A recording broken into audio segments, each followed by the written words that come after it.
Hello, thank you for joining me. This is What I've Been Thinking with Marcus J. Cage. I'm your host, Marcus J. Cage.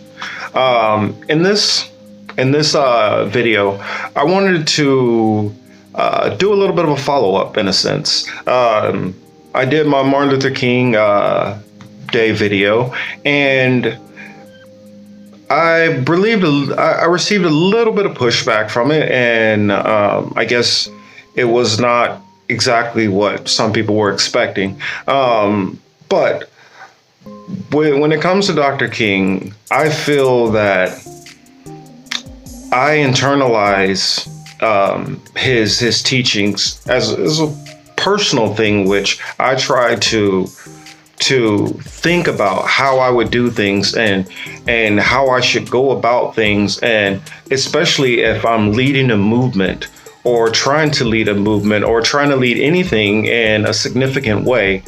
I try to bounce those kind of leadership tendencies, principles, policies, and views, and try to put those things all together.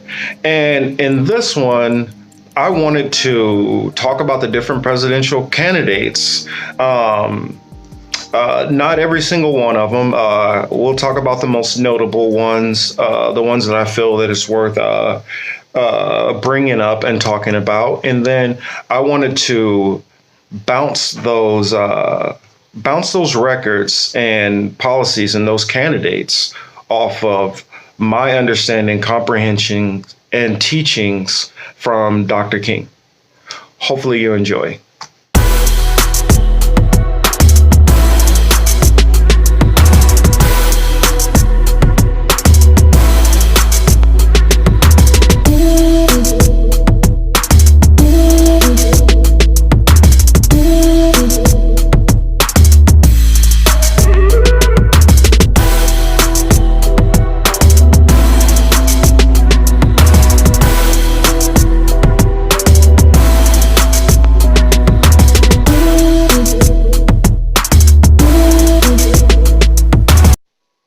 Hello, and thank you for joining me.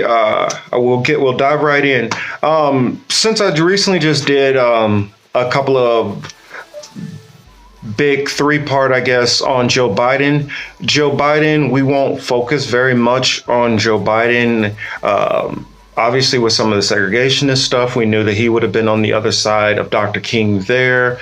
We know that just some of the crime bill and some of the other policies, I feel that they would have been very anti-civil rights and anti-black community, especially in the time when Biden was first coming into power, because he was very, very, very what's the word to say? Not really a moderate. I'd say more of a conservative Democrat. He very closely could have almost been called a Dixiecrat, one of the Dixiecrats who just didn't switch parties.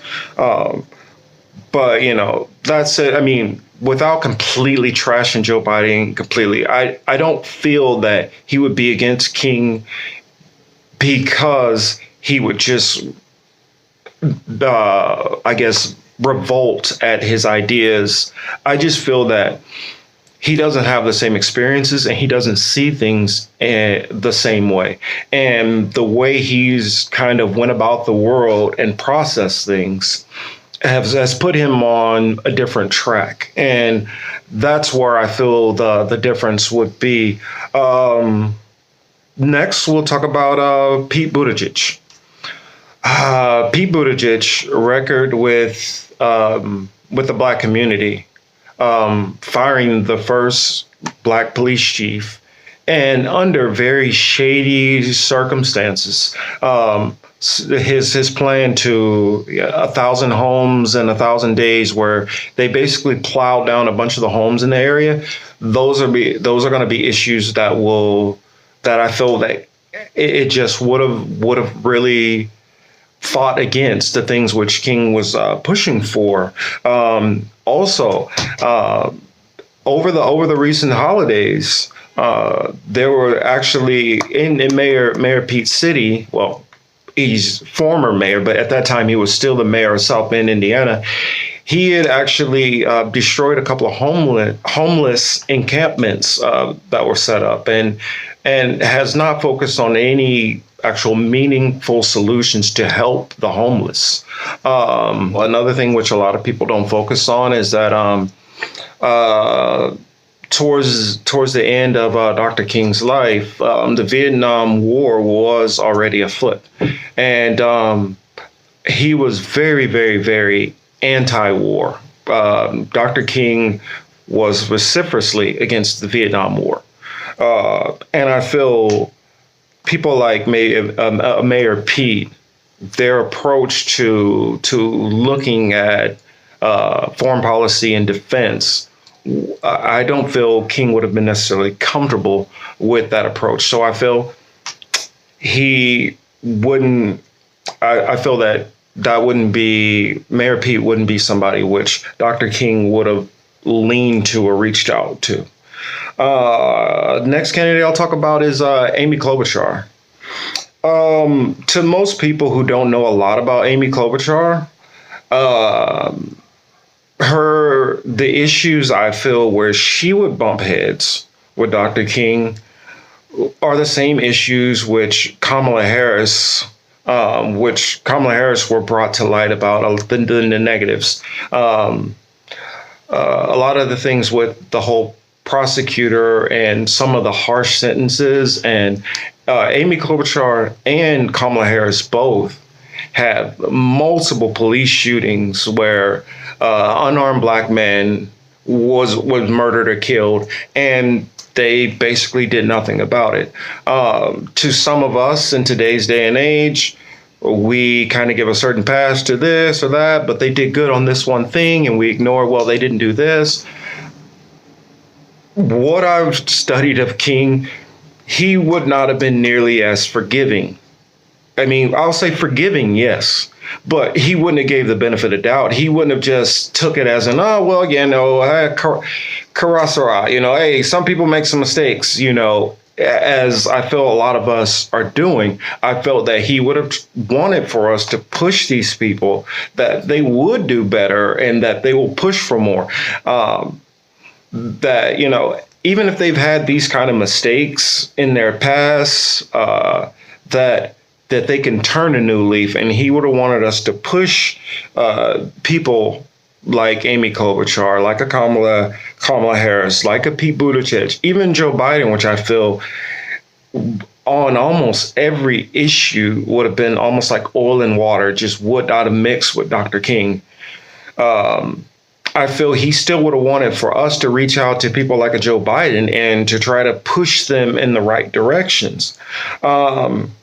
Cory Booker, I felt King would have liked in many ways because of his Cory Booker. The one of the good things that I'll say about him is that his love for his community, as at least as in being there and talking to those people day to day and interactions, I do think that he has a tone, or I guess he feels the sentiment of his neighborhood and his community.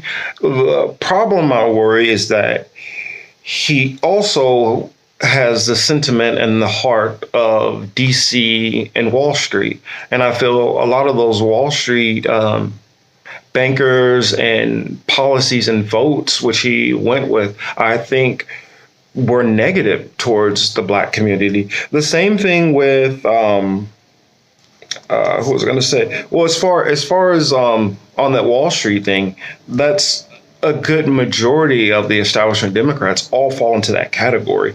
So those are issues where I felt those candidates would have struggled definitely with King. Let's see, Steyer and Bloomberg. I honestly don't know how he would feel on either of those two, because he never really spoke a lot about people with wealth and what they should do with it directly. He spoke more about government and organizations and businesses, basically doing what's right and trying to help and facilitate a better lifestyle for its people.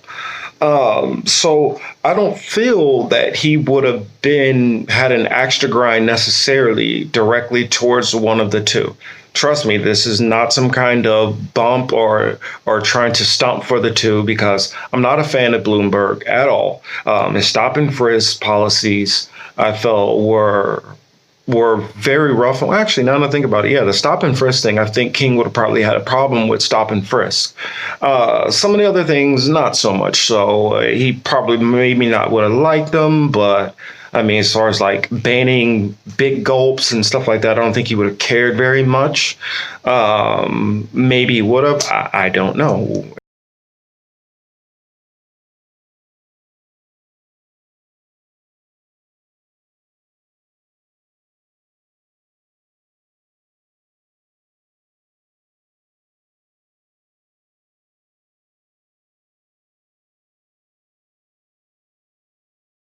I mean, as far as Steyer, I don't feel initially he would have a lot of axe to grind against somebody like Steyer. The only issue with Steyer mainly is that he profited off of a lot of people's suffering, for one. For two, he made a lot of his money off of commodities, which are causing climate change. And now he wants to be the climate change candidate, which I get it. He's broke it, so in a sense, he wants to try to fix it. But all that said, I still think that King would have been open to somebody like a Steyer. I don't feel Steyer is as repugnant as some of these other candidates in my own personal feelings. Despite how you guys feel, you guys might not feel they're repugnant. Uh, these candidates, these three candidates, which I'm going to speak about, are the candidates which I feel King would have been the most open to or warmed up to, bar none. First one we'll start with is Andrew Yang. I know that seems like a weird one. Why would Andrew Yang have any kind of tie, or why would Dr. King be interested in somebody like Andrew Yang? Well, I feel the answer is UBI. Andrew Yang, his major policy objective that mostly everything he talks about stems from is UBI, Universal Basic Income. And he calls it the freedom dividend. The freedom dividend, as Andrew Yang calls for, though I don't agree with his form of implementation, the way he wants to do it, and the whole VAT tax to pay for it. That aside, there are plenty of writings which I've read about Dr. King supporting a form of a universal basic income. So check for Andrew Yang. That is an area where I feel that he definitely is trying to carry on a portion of the King legacy. Not all, but a portion. On to the next person I feel that has a lot of tie-in to King in a different way. Representative Tulsi Gabbard. Tulsi Gabbard, though she signed up for the military to go and fight, to defend after 9/11, her views on foreign policy have changed and have matured, especially as she's been in the region and has had to literally wash the bloods off of her hand of fellow brothers and sisters in the military who have been injured, maimed, or killed. When you have to experience that firsthand, it does something to you. And I feel that's what explains her strength when it comes to being against a lot of these regime change wars and a lot of this foreign policy that we're doing around the world. Cable media, of course, will try to demonize her and say, oh, well, that's what Putin wants. Well, Yeah, it probably is what Putin wants. Nobody wants to have a war. That's common sense. When you have a war, that's loss of treasure, that's loss of blood, that's loss of lives, that's loss of security, that's loss of confidence in a lot of areas. So there's a lot of things to lose. There's only a little bit to gain, and there's only a small percentage of people who are going to gain. Those people are always going to want to push for war, are going to demonize anybody who wants to go against it. They call like right now, mainstream media is calling Tulsi Gabbard a Russian plant or a spy. Hillary Clinton has lobbed that charge at Bernie Sanders, lobbed that charge at Jill Stein, has lobbed this charge at almost every single person that they do not agree with. Has to be a Russian plant, or if they're online, they're a Russian bot. I literally changed my avatar to put my picture on there because I got tired of Clintonite followers calling me some kind of bot, that I was fake, that, oh, well, Russia must be planning this narrative, that Americans don't really believe this way, that a veteran can't go overseas, see things, say, oh, wait a minute, that's way different than what they're saying on TV, or they're leaving information out about this, they're leaving information out about that, and then make a decision that they're no longer interested in that. They're no longer want to be a part of those things. Yes, some people in the mainstream media are more than happy to demonize those and demonize people like myself.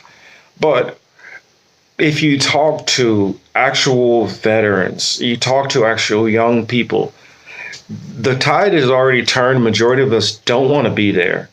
Majority of us, we look at it as in protecting each other. We don't care about being in Iraq or being in Afghanistan or all that stuff. It's mostly making sure the man or woman who is standing next to you makes it home just like you do. Sorry, I got a little bit into the weeds on that one and off topic, but the next and last candidate that I wanted to speak about,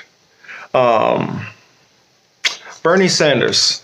Those of you who are used to my channel, used to seeing my videos, you guys know how I feel about Bernie Sanders.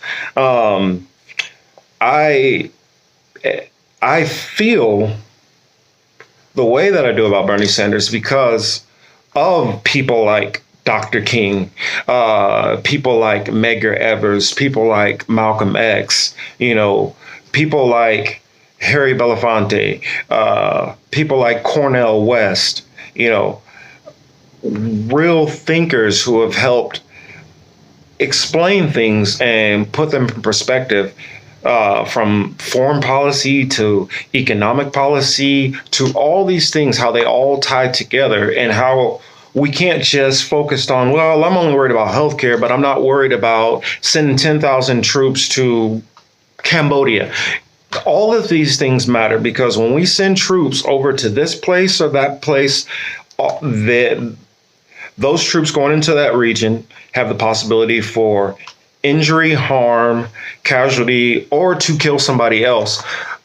Those are always things that we have to factor in. Those are domestic issues too, because we're citizens. We are from here. When we die overseas, that's still a domestic issue to me. Another thing is, we have to look at, if we're sending troops all these different places, then the money that we're spending to send these troops to these places and fight these other problems, we can't fight problems like homelessness. We can't fight, illiteracy, the opioid epidemic. We can't fight so many issues if we spend all our money worrying about how to micromanage a nation somewhere else halfway around the world. Another thing on top of that is, for all the troops that we send all over the world, for all the weapons that we send all over the world, for all the tanks, the ships, the amount of fuel that's used in all of this, the amount that you're just putting back into the atmosphere and affecting climate change. What a lot of people don't realize when we think about climate change, and I hear some people mostly on the right, who say, well, why don't everybody just go vegan or come up with these kind of, to me, asinine solutions that us individuals should just find some way to completely restrict our lifestyle down, and that will somehow fix climate change. Well, the United States military is the number one polluter in the world, number one, bar none. Next behind that, the next top four, so rounding out the whole top five in world's worst polluters, it's our military and four of our major corporations. If you got these five different entities to be able to reduce their carbon footprint, that can be tremendous, extend the life of this planet, all kind of things. It's not about trying to go run around to each single person and tell them that they're never going to be able to eat beef again, and no, you can't fly in a plane. That's asinine. Talking about Bernie and how I feel that he echoes certain notes of Dr. King. For one, he's literally the only candidate who actually was a part of the civil rights movement. He marched literally with Dr. King. I mean, I have a photo, I'm sure I'll probably tag this in here later on, but a photo where he's marching roughly maybe 10 rows right behind Dr. King. So civil rights, check. Next thing about Bernie is Bernie has been talking about trying to get health care. King spoke about that healthcare basically shouldn't be a commodity. It should be a human right. It's the same thing that Bernie talks about. That's universal healthcare. So we have military. What did I say? Yeah, healthcare. One issue right there. Another thing. He was about trying to raise wages. The whole Poor People's Campaign, if you look at it, I mean, it's literally like Bernie Sanders said, okay, he wanted to take care of homelessness. Okay, we'll take care of that. He's big on trying to help the unions. Let's go after that. He's trying to help with healthcare. Let's go after that. At that time, King wasn't abreast to, and nobody at that time was abreast to climate change, but he was about cleaning the environment and making sure that we had clean drinking water and clean air. Obviously, I've spoke about the anti-intervention, and something that people also don't know about. King favored federal jobs guarantee. That's one of Bernie Sanders' biggest staple point, which he's trying to push through, the federal jobs guarantee. That's something that King supported. That's something that Bernie supports. Another thing is, I talked about Tulsi being against these regime change wars and against using our military as a blunt instrument in every one of these countries. Well, Bernie is right there with her. You know, their views are basically buttressed to each other as far as foreign policy. So when I look at all the things across the board, I look at Bernie and a little touch of Warren now to think about it. Bernie, I would say most of his platform lines up the most closely to Dr. King. Next, you would have Andrew Yang has the UBI approach in there. And then next, you have where I haven't spoke about Warren very much with Warren, though I haven't been happy with her, this whole Bernie stuff and, her working behind the scenes with Hillary Clinton, I'm going to do a video on that, explaining some of those things. But, that aside, where I feel Elizabeth Warren does have some bona fides to match up with, I won't say to match up with, but I'll say that where I can see she's following certain things which King definitely championed also. Warren, I'll be honest, I don't trust her on healthcare. I don't trust her on foreign policy. I don't trust her on the litany of issues. But there is one issue that I do trust Warren on.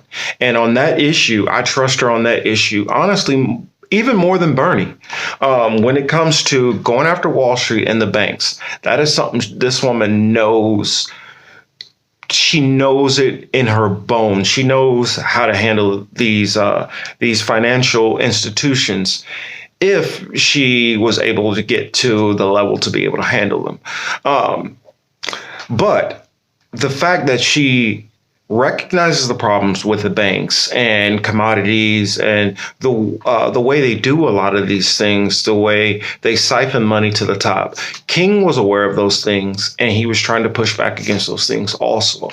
And so I feel even though I have my personal issues, maybe he probably wouldn't have had any issues with Elizabeth Warren personally.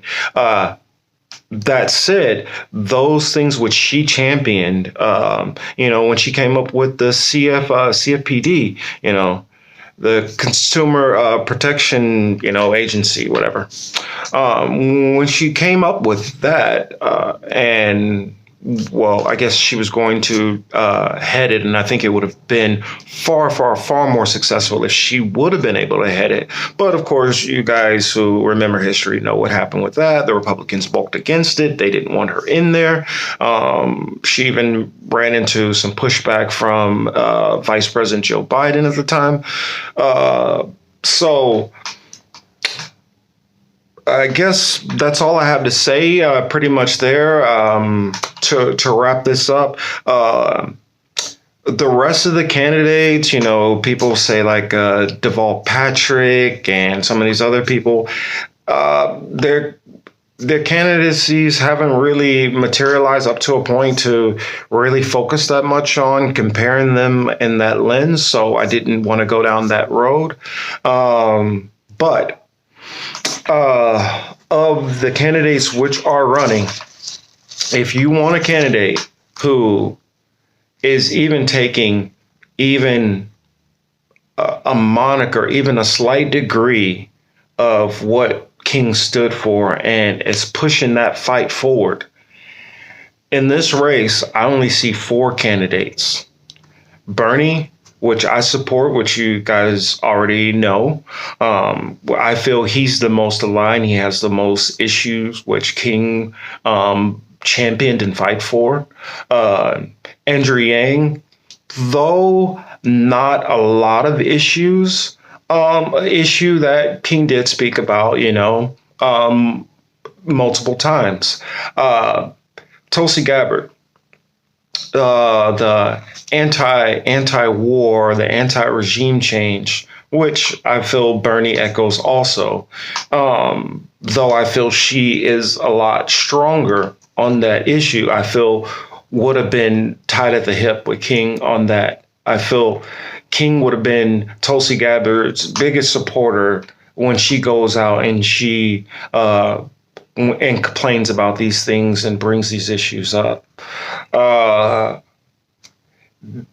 Let's see, who else did I forget in there? Let's see, Bernie, Tulsi. Oh yeah, and Warren. Warren, the banking regulations and handling those things, I feel King would have felt they would have been vital to focus on, and just another way to help make a more equitable society and, a more even and fair just society. One last person this person is a big time inspiration to me, and the person who I actually supported before Bernie in this election, former Senator Mike Gravel from Alaska. Gravel is literally probably the only person I feel would have been King, matched with King's policies to a T, all the way down, up and down the charts. I feel that he matched more so with Bernie. He had the same angst against the banks and Wall Street that Warren has. He had the same vigor and fight, especially, the going back to the Pentagon Papers with Daniel Ellsberg, which he released. That's in the same ilk of the Tulsi anti-regime, anti-war, and the same with Bernie and true lefties, because most lefties do not believe in this policing of the world and all this foreign policy stepping into everybody's business. So I feel those things there, those 5 candidates are the only ones that I see in this presidential election out of the 25 to 26, I believe, at one point. Out of the 26 candidates, these 5 right here are the only people that I feel are staying true to King's legacy and the pushes which he felt that we would have, the pushes I felt he would have been continuously still pushing for in today's day. I hope you guys enjoyed the video. If you enjoyed it, please give it a like, please share it, please give me a comment, and please subscribe. I'm slowly starting to tick up my subscribers, but I'm more than happy for anybody else who subscribe or anybody else you think that might be interested in my content. With that said, I hope you guys have a great weekend, great week, and to my Chiefs fans out there, go Chiefs.